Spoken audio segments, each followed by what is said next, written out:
एक दिवस अचानक राजा ने दरबार में बैठे हुए थे।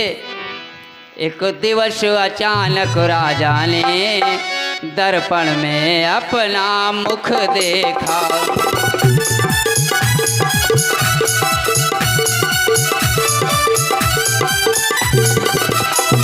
एक दिवस अचानक राजा ने दर्पण में अपना मुख देखा। दर्पण में अपना मुख देखा। दर्पण में अपना मुख देखा। और क्या देखा? देखा कुछ बाल सफेद हुए। देखा कुछ बाल सफेद हुए। चौथे पन को सम्मुख देखा।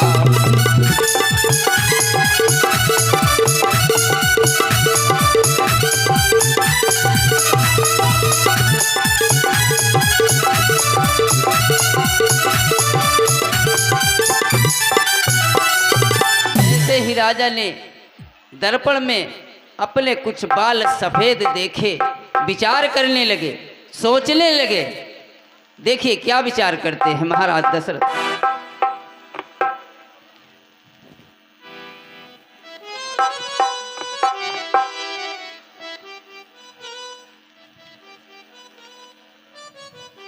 गुरुदेव,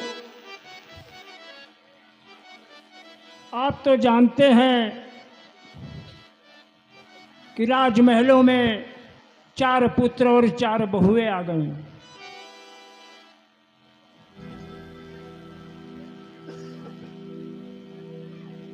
मैं एक बात आपसे कहना चाहता हूं, कृपया उचित सलाह दें।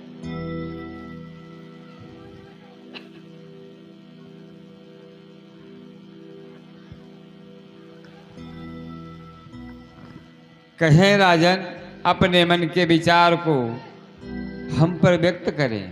खुशियां तो अपार हैं, सब कार्य विधि विधान से पूर्ण हो चुका है। अब आपके मन में कौन सा विचार जागृत हुआ है? गुरुदेव,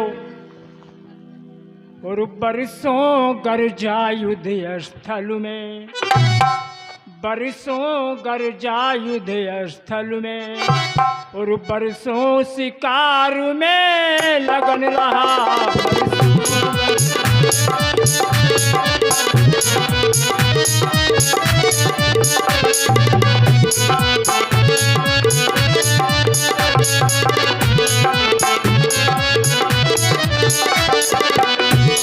और बरसों गर्जा युद्ध स्थल में, बरसों शिकार में लगन रहा।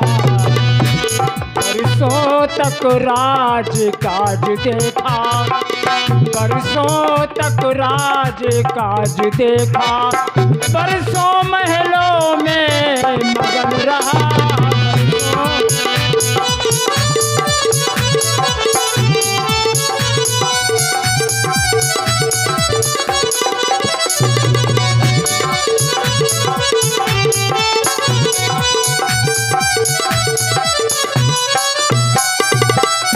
बरसों तक मैंने राज किया है गुरुदेव।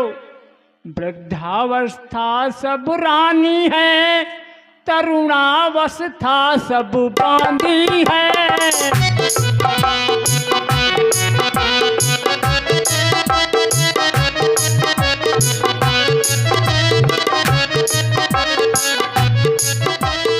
और मेरे सोने की सोने में हो रही चांद सी चांदी है।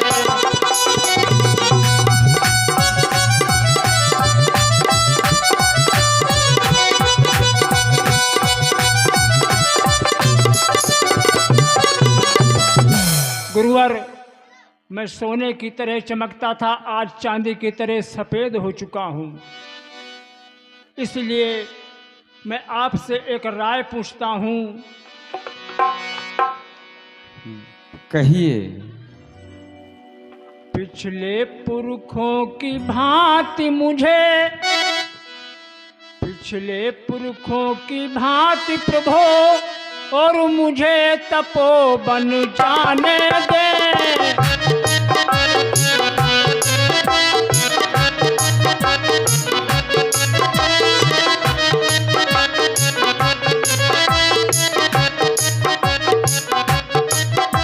और हो गया राज्य के राम योगी, उसको ही राज चलाने दे।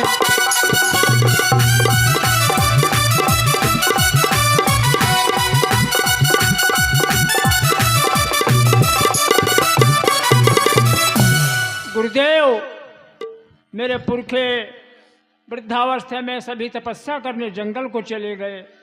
मैं भी यही चाहता हूँ और अपने ज्येष्ठ पुत्र राम को इस अयोध्यापुरी का राज्याभिषेक करके उसे राज देना चाहता हूँ। आपकी क्या राय है गुरुदेव?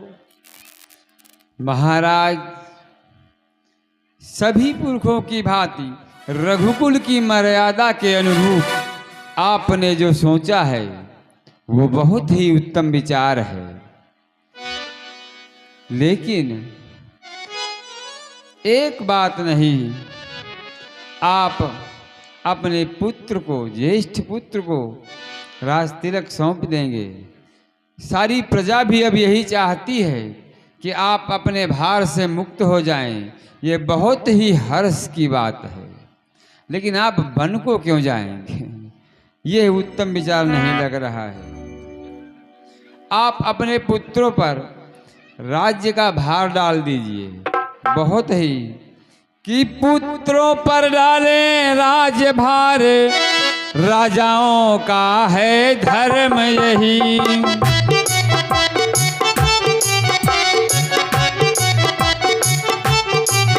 चौथापन परमात्मा को दें, चौथापन परमात्मा को दें, है गृहस्थियों का कर्म यही।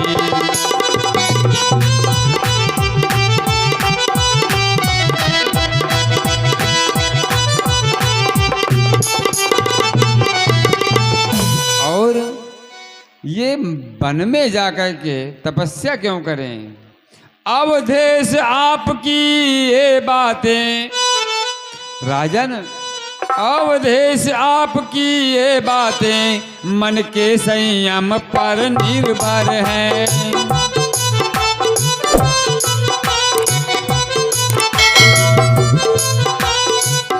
तप करूं तपोवन में जाकर, बस यही आप गलती पर हैं।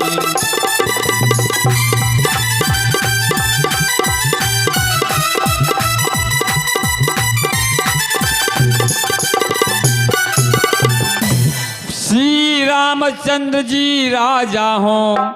भगवान, आप अपने बड़े पुत्र राम को राजा बना दें, ये सबसे उत्तम विचार है। श्री रामचंद्र युवराज बने, यही विचार अब सुंदर है।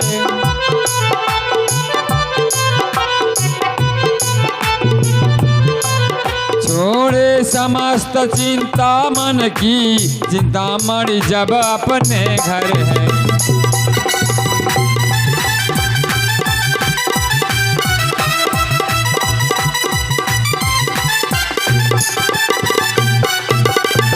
राजन, ये बड़े खुशी की बात है, अपने पुत्र को युवराज बना दें। सब यही चाहते हैं और हम भी यही चाहते हैं। बोलिए प्रजाजनों से, आप अपनी राय लेकर के कल हमसे मिलें। सारी प्रजा की राय क्या है?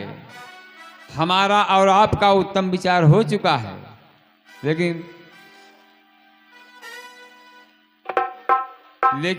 नगर में ढिढोरा भी तो पिटवाना है कि राम का युवराज बनाना निश्चित किया गया है। उसमें सभी की क्या राय और सलाह है? ठीक है गुरुवर, मंत्रीवर सुमंत्र,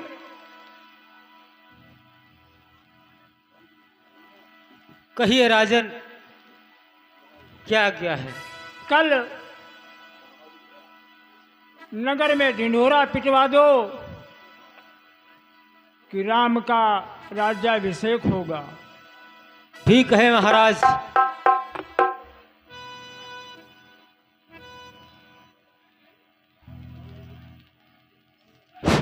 मंत्रीवर, कहिए। राजा का आदेश है कि कल दिन के 12 बजे, दिन शुक्रवार, बहुत सुंदर शुभ दिन, भैया राम का राज तिलक होगा, जिससे सभी नगर निवासी सादर आमंत्रित है। ऐसा ही होगा, जैसी आज्ञा।